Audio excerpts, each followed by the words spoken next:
Donald Trump yarokotse igitero cari kigamije kumuhitana. Isasu atamenye neza aho ryaturutse ryamukomerekeje ugutwi, maze Trump yari kavuga ijambo ryo kuyamamaza i Pennsylvania ahitagwa hasi mu gihe abandi bari ngaho batari bwamenye ibiriko biraba.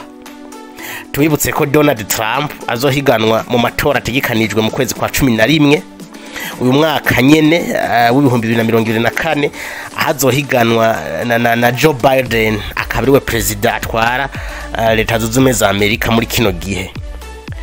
Abantu benshi bakaba babona ko Donald Trump ashobora gutsinda aya matora, na cyane ko abanyamerika batangiye kugira amadidane kuri Joe Biden, babona ko ageze mu zabukuru.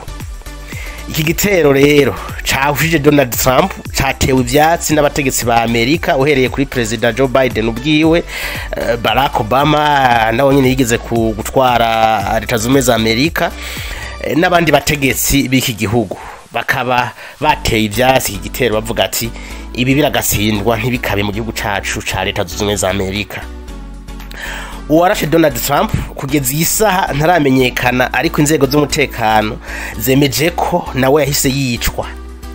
Abantu benshi ku mbuga ngurukana bumenyi bariko baribaza ukuntu igihugu nka leta zunze ubumwe za Amerika kirangwa na demokrasi, ukubahiriza agatika ka kiremwa muntu n'ibindi, hashobora kubera ishano nk'iri ryo kugerageza guhitana umukandida ahanganye na president Joe Biden.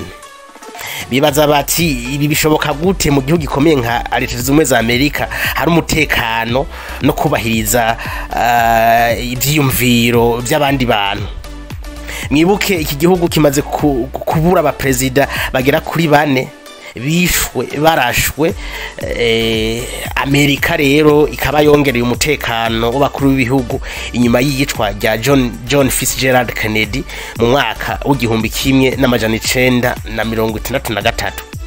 Kuva ico gihe leta zunze ubumwe za Amerika zararahiye ko atawundi mukuru w'igihugu azokongera gupfa arasiwe muri Amerika nk'aba bandi ba mbere.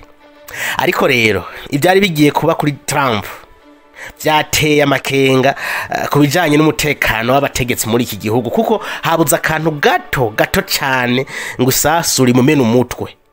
Biboneka ko uwamurashe yari ahantu hitanguye neza, yari yamupimye neza, Imana irakinga. Jewe nagira ndabasangize aka video k'ikinyamakuru Forbes mwirabire uko byagenze andetaye. Something that said, take a look at what happened.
I got you, sir. I got you. Let me get my shoes. Hold on, your head. So we gotta move to front.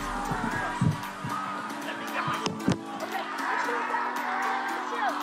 Watch out.